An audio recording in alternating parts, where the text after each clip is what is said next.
Well, I want to just start with an announcement I said earlier.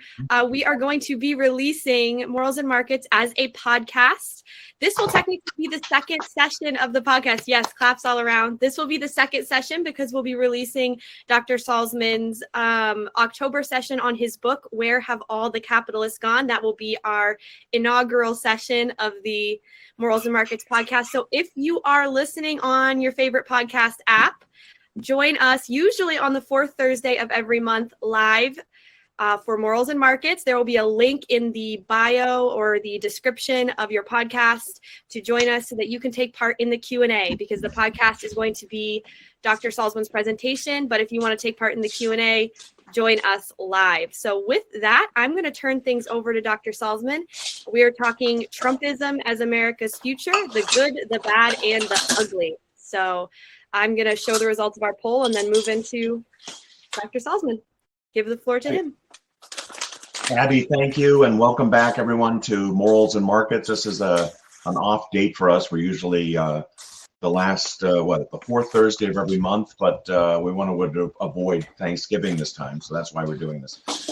I want to talk about Trumpism because I've come to realize or suspect in recent weeks that this isn't going away. Now, the question is, what is it? And the term Trumpism itself, I think, is somewhat interesting and worth examining because it's different than the person. Anytime you attach an ism to something, there's purportedly more to it than that. So the question is, what is the more to it? And what part of it is good or bad if it's really going to be with us? And I do have a suspicion that this set of ideas or the set of policies or the set of attitudes, or even if you want to get into the emotions and fears of it, are going to be with us for a while. And I somewhat provocatively said on social media today, Obama is part of Trumpism. That'll sound weird to people because the Obama approach or the Biden approach is often seen as distinct from Trump, but it's not that distinct when you think about it. Just on one, maybe just two dimensions alone, authoritarianism and narcissism. Now, authoritarianism is much more of a political attitude and approach, but narcissism is much more of a psychological defect. And the fact that those two share that Obama himself was an authoritarian. Remember, he used to say, okay, if I can't get things passed through Congress, I still have a pen and a phone. I can do what I want. In many interviews, he used to express regret that he didn't have full tyrannical powers. So there's an authoritarianism in these two, and there's a narcissism in these two. In many ways, neither of them was experienced enough to be president. That's another very weird and interesting thing, that Americans would elect people who are basically inexperienced at politics. So, but really, in my view, whether Trump runs again in 2024 or not, I think it's worth discussing and examining what Trumpism is, and as I said, the good, the bad, and the ugly of it, and how likely it is in our future. My own estimate is it's very likely. So let's talk about what it is. But first, I have to say, I'm going to say 4 or 5 positive things about Trump, which is apparently, I'm told, very rare among objectivists. I don't keep track of all this. I don't follow, frankly, much of what other objectivists say. But I'm told through the grapevine that certain people at ARI, Roan Brook and others, Onkar Ghate, basically paint him as a would-be dictator, a faint echo of Mussolini. To me, that is complete nonsense. That is utter nonsense. And the idea that you would vote for Biden over Trump, or that you would vote for Hillary Clinton over Trump in the last 2 elections, to me is so bizarre. It is true that the American political choice menu, if you will, is deteriorating badly. But that doesn't mean there isn't a difference between the choices given us. Right? The good versus the bad and the ugly. Donald Trump is a businessman. To my knowledge, he's only the second businessman who was ever elected president, and the other one was Hoover. Now, Hoover was a complete disaster. But it's still interesting to me that the American people would vote for a business person, because typically in academia and elsewhere, as you know, business and the profit motive itself is largely disdained and distrusted. So that alone is interesting. And I would also say there is absolutely no doubt in my mind, actually having followed his career from the time I was in New York, working in business and banking in the 1980s, he definitely earned his wealth. So he's no what do they call it, cronyist. If anything, all the politicians were running to him asking for contributions over the years. He was not running the government to get special favors. The other remarkable thing I think about Donald Trump, having lived in New York for all those years, is he was in the construction business. He built buildings. He dealt with unions. He dealt with corruption. And he himself really is free of corruption. That is remarkable. To have built a career building stuff in New York City without just being bedecked with scandals and corruption and payoffs is really quite amazing. And it's a testament, I think, to his honesty and integrity. That's point one. Now, I want to contrast him quickly with Mitt Romney. Now, I'm a big admirer of Mitt Romney. I know the conservatives don't like him, but I admired him also, and admire him to this day, as also an accomplished business person and decent politician. He was a governor of Massachusetts, I think, for a couple of terms, and I certainly think he should have won against Obama in 2012. It was a much better choice. But interestingly, notice the American people's attitude toward Romney. Romney made his money in finance. Romney made his money in venture capital. That is much less understood than building skyscrapers. It's much less understood than building buildings. So you could say, like, one defect of the American people is they don't quite understand the financial sector and they distrust it. Whereas they do understand people building things and putting their name on it, like Trump used to do. Now, and so I think that was one of the problems Romney had. No fault of Romney himself, but if you remember, Newt Gingrich and others called him a vulture capitalist. They were really nasty toward him in ways you couldn't be toward Trump.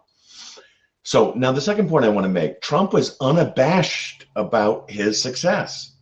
And the American people like that, especially if they see the success in businesses earned. So now it's obvious when he puts his name on buildings. I remember one time in the mid-'80s, someone said, why do you put your names on all your buildings? And he said, because I built them. And so that kind of unabashed, unapologetic attitude about success, I think, is very American. And not every business person does this, as you know. Often they'll just apologize for their wealth, like Bill Gates. Or they'll say, I don't really become moral until I start giving away my wealth, not when I build my wealth. Trump has never said he's a big philanthropist, ever. And again, still admired and loved by at least half the American people who voted for him. Now, another thing, he hates the media. There's no doubt about that. And the American people generally don't trust the media.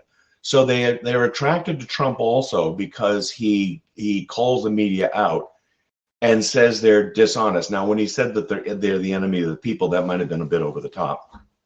There were fears in the beginning that he might engage in censorship. Of course, we know he didn't do any such thing. When he was actually in office, he didn't do anything towards trying to censor what's called legacy media. Whereas notice today, both parties are trying to censor social media. So Trump is a positive civil libertarian and free speech guy when it comes to that, at least. Okay, now another good point about Trump. America first. That phrase, America first, and in largely having to do with foreign policy, largely having to do with America's position in the world, largely having to do with things like the UN or NATO or support for Israel or not, or involvement in so-called green treaties. Trump, when you think about it from an objectivist standpoint, which is rational egoism, if you said to your family members, me first, that would sound selfish. And that's why the media reacted against Trump doing that. But the idea of being first is not the idea of being only. Being first simply means being for yourself first and foremost. But that's the starting point, and that's the standard. And it's from there that you say, now, who shall I deal with, on what grounds, for what purpose? And you're basically naming your terms. You're refusing to be like a sacrificial lamb, either for family, friends, or in the case of Trump, for the international community. So that was one of the best things in Trump, I thought. It was certainly not a view that said America must run roughshod over others. He wasn't imperialist at all. If anything, he was saying the U.S. should not be involved heavily in NATO in the sense of providing national security and national defense for other countries. He basically said, why don't you provide your own national defense and national security? Why is the U.S. providing that? In a way, it was a very anti-colonial, anti-imperialist position, because Europe for years, as you know, including, and I would include Japan in this, have been anti-American, but at the same time said, give us a national defense, national security shield paid for by American taxpayers. That's just ridiculous. If they're really grown-up countries, they have their own national defense, and Donald Trump believed that. And so that was another great thing about Trump. If this is part of Trumpism, Trumpism is good. Another thing, the idea of make America great again. Now, obviously, you need a standard for saying, what does greatness mean? But here he's capturing, and by the way, he borrowed that line from Ronald Reagan. I don't know if you knew this, but the Reagan campaign in 1980 had the phrase, let's make America great again. So he just dropped the let's. Oh, by the way, before I forget, America First was a philosophy and a tagline in 1940 when the Republican Party opposed Roosevelt and said we should not be sending American boys to World War II to be sacrificed. So I think that is very interesting. And it wasn't really so much isolationism. It was a philosophy that said America should pursue its self-interest. And if there's no direct self-interest in sending boys abroad, then they shouldn't be sent abroad. And of course, the long-term Wilsonian FDR view was that the world should be made safe for democracy. So their God was democracy. Americans could be sacrificed for the sake of it. And the Republican Party, to its credit in the 40s, opposed that. So Trump was somewhat reviving that view, which I think is a rational view. Okay, back to Make America Great Again. Every poll in the last 2 decades, when asked, is America on the right track or not? The answer almost uniformly is no. But the question is, what is the right track? What are people looking for the track to be? To go to where? Toward what destination? Now here Trump is mixed. He is not an avowed capitalist in the sense that we know of. Limited government, constitutionally limited government, limited to only the functions and powers that respect individual rights. Okay, so that would mean defense, courts, and police. He's obviously condones, believes in, doesn't object to the welfare state. So notice when he ran in 2016, he said explicitly, I'm not going to touch Social Security. I'm not going to touch Medicare and Medicaid. I might even add a family leave provision to the welfare state. So Donald Trump was no opponent of the welfare state. This idea that he was slashing the welfare state or cutting back on is totally ridiculous. The welfare state spending and other things expanded enormously under Trump. Yet still, I think he recognized that there's something going wrong in America. And there definitely is. What he doesn't realize, and what his allies do not realize, is that the problem is the welfare state itself. The problem is this mixed economy and the failure to recognize that the mix has to move toward capitalism away from statism. Now, on this point, I want to cite something that's very interesting about Trump. In his, I think it's his State of the Union, his last State of the Union. Remember the famous line, and this was in response to the rise of AOC and the Democratic Socialists. He said famously, America will never become a socialist country. Now, the conservatives love that, and I understand, and it's actually something I would say that's very nice to hear. It's nice to know. It's nice to know that that is his sentiment. But notice how defensive it is. Notice how instead of saying something like America should become or we should strive to become more capitalist. That would be a very controversial statement, of course. He didn't say that. He said we won't become socialists. So that alone is a tip-off to what Trumpism is. It is not an attempt to dismantle the welfare state and move toward capitalism. By the way, as was happening under Reagan and Thatcher. That was happening actually from 1980 to 2000. So that's not too far ago. It isn't impossible to move in that direction, but that's definitely not the direction the world has been moving in the last 20 years. And Trump is just the last 4 years of that. So keep that in mind too. He wants America to be great. He's not quite sure why it was great in the past. And the answer is it had not yet metastasized to this current cancer of the welfare state and statism, and now we're seeing authoritarianism. You can't just be against socialism. You have to be for capitalism if you're going to make any headway. But still, the Americans who voted for him on the tagline that America should be great again, it's understandable to me why they would vote for him, because he's definitely a patriotic guy. He definitely loves America. He definitely seems to be grateful for the success he's had. And he obviously did observe the Reagan years. He wasn't really close to Reagan. I mean, he was basically a New York liberal Democrat in the 80s and 90s. I don't know if people know this. He was not a Republican. And even the move on being anti-choice for women and things like that was a change, was basically a flip-flop from his views from the 80s and 90s.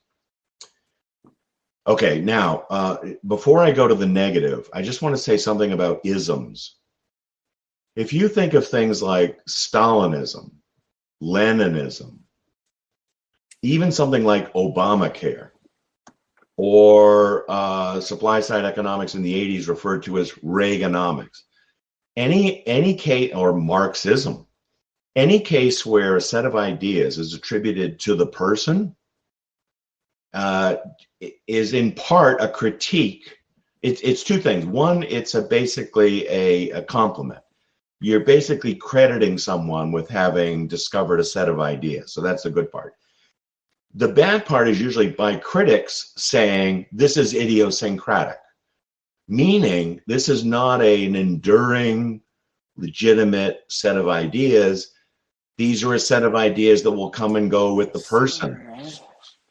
So I remember specifically that was done with Reaganomics by the Keynesians, although even the word Keynesian represent a set of ideas by John Maynard Keynes. So the first thing to recognize is when you're talking about ideas, if you hear words like capitalism, socialism, fascism, those are more, in many ways, they're more objective and more intellectual and more conceptually direct ways of treating ideas. When the names are imported into the systems, it's less illuminating, I believe. It is much more of the suggestion that this too shall pass. Now, some of these ideas, are quite enduring. I mean, Marxism today, who would have believed from, if I said in 1848, when the Communist Manifesto came out, if you told people that in 2021 they would still be running around using the word Marxism, and most people would know what it means as a set of ideas, not only that, they would be able to tick off at least a few countries that were organized that way. That is really quite amazing. So how about Christianity? I mean, that is the most obvious one. Christianity, the philosophy of Christ. So why is it worth thinking about Trumpism? Here are the ideas I believe are part of Trumpism and that are enduring, if you will, beyond him. In other words, if he got hit by a bus tomorrow and was never a candidate ever again, I still think there would be something people call Trumpism. And by the way, if you Google Trumpism, there are at least 24 articles about Trumpism. So I'm not making up the word. It's a word mostly thrown around by critics of Trump. And some of them try to define what it is, but most of them are just snarky, nasty, in many ways inaccurate treatments of Trumpism. Let me give you what I think are the three elements of Trumpism and why I believe it will persist in some way, in some form. Now, the first one is populism. Populism is not pro-capitalist. Populism is the idea that all wisdom and knowledge originates in people. Now, I don't mean as opposed to animals. I mean populism is specifically very dominant in the US, by the way, in the 1870s, 80s, and 90s. It's the view that elites are not to be trusted, that people who are highly educated are not to be trusted, that the quote-unquote establishment, meaning credentialed people, you know, who got degrees and have experience running things, are not to be trusted. The extraordinary man, the extraordinary person, is not to be trusted. The outliers, the mavericks, are not to be trusted. This is very odd, actually, because Trump in many ways is himself a maverick. Trump himself in many ways is an outlier. But the philosophy that says, don't trust elites, don't trust the educated, don't trust the credentialed, because they've messed up the world. And certainly there's a lot of evidence that they have, but rather trust the kind of like homey wisdom of the common man is the essence of populism. Now, that is definitely part of Trumpism. And part of populism also, and this is in Trump himself, is an enormous distrust for finance, for the financial sector. So it's much more geared to the idea that only the farming, agricultural, and manufacturing sectors are real, that the other sectors are really not real, that they're just parasitical. And the odd thing about it is this is largely Marxism. This was mainly Marx's view, that the more mental and skilled labor was involved, it wasn't really legitimate labor, it was exploitative labor. It was the kind of labor, the white collar labor that exploited blue collar labor. So that is a very anti-capitalist aspect of Trumpism, and it's called populism. So we can talk about that more in the Q&A, but that's part of it. Now, the other part of it is nationalism. Now, interestingly, nationalism, it comes from the idea of the nation. And the nation in political science, generally, a nation is distinct from a state in the sense of it's a group of people who kind of share the same language, culture, history, ethnicity. I mean, that is generally what a nation is. And now whether a state encompasses a nation, you know, by borders and constitutional law and other things is a separate question. Sometimes they're at odds with each other. But is there an American nation? Yes. Is there a distinctly American nation? Yes. A history of Americans believing similar things, that's what makes America actually exceptional. There were very few countries founded on a specific set of ideas. There's only two I really know of. One of them is the United States of America, founded on Lockean, Montesquieuian principles. And the other one is the Soviet Union, frankly. They're exceptional in the sense of the Soviet Union in 1917 was definitely driven by the Marxist-Leninist doctrines. So, but it's very rare. Normally, states, the history of states has been, they come about due to conquest, they come about due to battles, they come about due to accidents sometimes, just hereditary accidents because of bloodlines. So, if nationalism means there's simply a nation that you admire and you want to promote, that's fine. But the history of nationalism in the last 100 years or so has been much nastier. It's been this idea that the individual is nothing relative to the nation, that the nation should have priority over the individual. That is very collectivist. It was used by the National Socialists in Germany. They combined nationalism, the Germanic Aryan purity, allegedly, with socialism. And that's why they called it National Socialism. So nationalism can be very dangerous. And to the extent it's part of Trumpism, which I think it is, it's not so dangerous if it's the original American system, but that's not what we have anymore. We don't have the original American system. We have a very mixed system now moving toward fascism. So that's very problematic and unfortunately part of Trumpism. Okay, let me just mention also protectionism. Now, this comes somewhat from nationalism and also from a suspicion of capitalism and financial flows. All right, so when you get into issues like international trade, if any of you economic students out there know, matters of international trade are very complex. It's probably maybe after monetary economics, although I put them on the same level, they're the two most difficult subsets of economics. It's very difficult to grasp even for students who specialize in it. So international trade and monetary economics, there's a lot of room there for messing things up. But the arguments for free trade are so overwhelming, and they really were begun by Adam Smith, 1776, followed by David Ricardo, are so overwhelming and so convincing that the only reason people would not be for free trade, frankly, is mostly just ignorance. Now, some of it might be what they call xenophobia. I'm not really sure if Trump is a xenophobe. By the way, phobe means irrational fear. Xeno just means foreigners. Does Trump have an irrational fear of foreigners? I don't think so. I don't think he's racist. I don't think he's sexist. I don't think he's a xenophobe. I think he's worried about America losing her status in the world. And by status for him, it means prosperity, manufacturing, agriculture. Doesn't really mean Wall Street and the stock market, although sometimes he would cite a rising stock market as a vote of confidence in his policy. So that was going to be the only time he would say nice things about the financial sector. But he basically ruined his time in office, his presidency.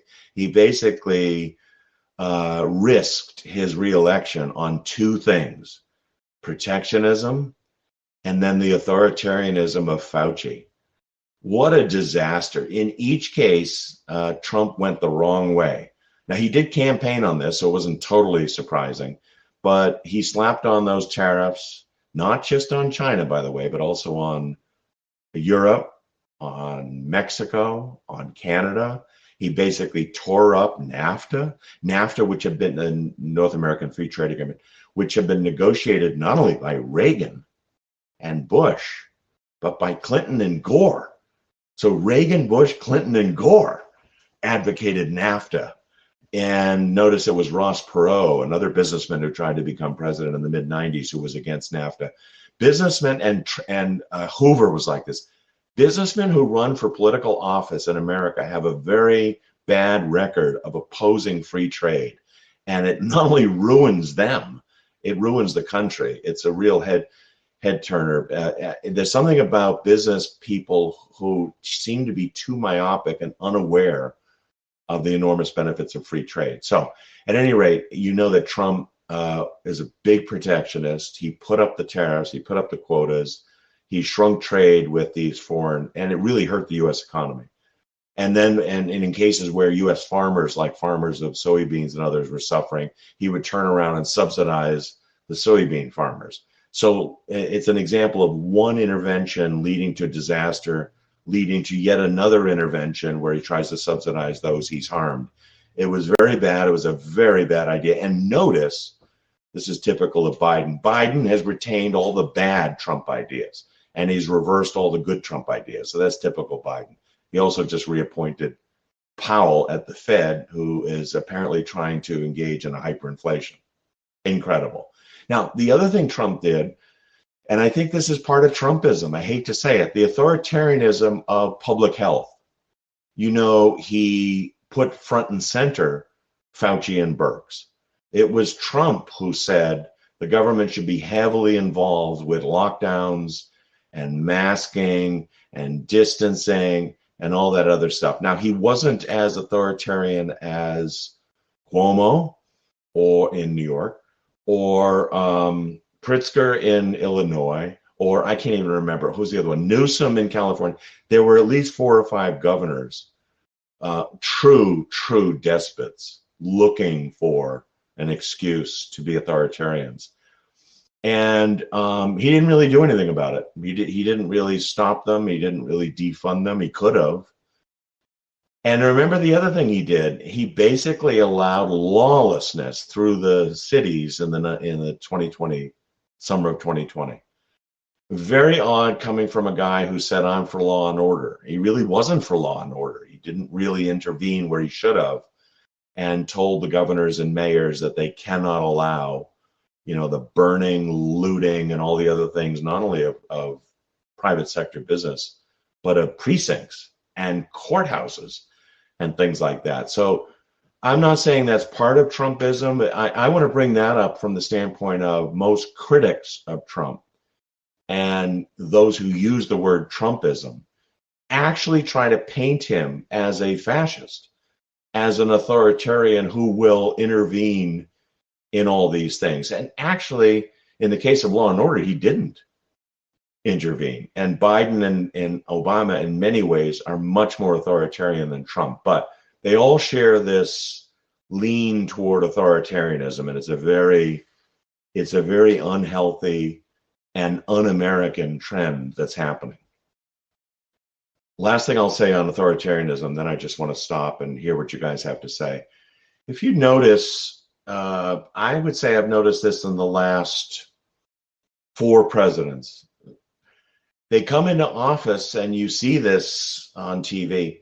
They'll spend the first day at the desk with a pile of executive orders, signing executive orders. Have you noticed this? It's very weird. It's very odd. The first time I noticed it, executive orders, happen all the time. Presidents issue executive orders, but they usually have to do with telling the bureaucracy to do something that it's already legislatively approved to do. And so it's done, usually in normal times, done periodically. So the president, of course, is in charge of the executive branch. So the president will also be in charge of the various regulatory agencies and bureaucracies. So until about 20 years ago, maybe 15 years ago, executive orders were just kind of administrative, innocuous directives to make the bureaucracy work better. Starting largely with Obama, so this is going on 10 or 15 years now, the executive orders have been used to just dictate policy, that cannot be passed in Congress. And so it is a complete lawless, unconstitutional power grab. And Obama did it a lot. And then when Trump got in, Trump signed a bunch of executive orders to just reverse Obama's executive orders and then to add his own executive orders. And so he stepped it up enormously. And now Biden is even worse. Biden, last count I looked, his executive orders are just a cascade of executive orders trying to overturn Trump's executive order. What I'm getting at here is we're looking at a bipartisan, it isn't one party or the other, a bipartisan shift toward authoritarianism. Rule by decree. I hate to say it, but it's despotism. It's a kind of tyrannical approach. And there's pushback a little bit from the American people, on mandated vaccines or mandated lockdowns or mandated this or that. But it really is not one party versus the other doing it. Both parties are doing this, and it's a very disturbing, very bad trend. So let me summarize by saying, I'm never really big on have a name and then an ism. And I think I know what the motive is when both advocates and mostly critics do this. But in this case, I think in the case of Trumpism, there is a set of ideas, populism, nationalism, fascism, protectionism, that is in there. And it's very sad because Donald Trump himself, I believe, is no despot. But he's embodying a set of ideas that have already been taught and spread in the American culture. It's literally been taught and spread by the universities. It's been taught and spread by the government schools, AKA the public schools. So they're the ones teaching this. They're the ones basically responsible for whatever they call Trumpism. And unless we have a really good full-throated defense of capitalism, this is going to be a problem for quite a while. So I'll stop there, and I'm curious to hear your views or your criticism, your take on this. How long did I go, Abby? Oh my gosh, 40 minutes, I think. That's all right. So everybody, you are welcome to unmute yourself and ask a question in the chat. For those of you listening on podcast, if you want to be a part of the Q&A, join us live. Description will be in the link will be in the description. So like and subscribe to the podcast.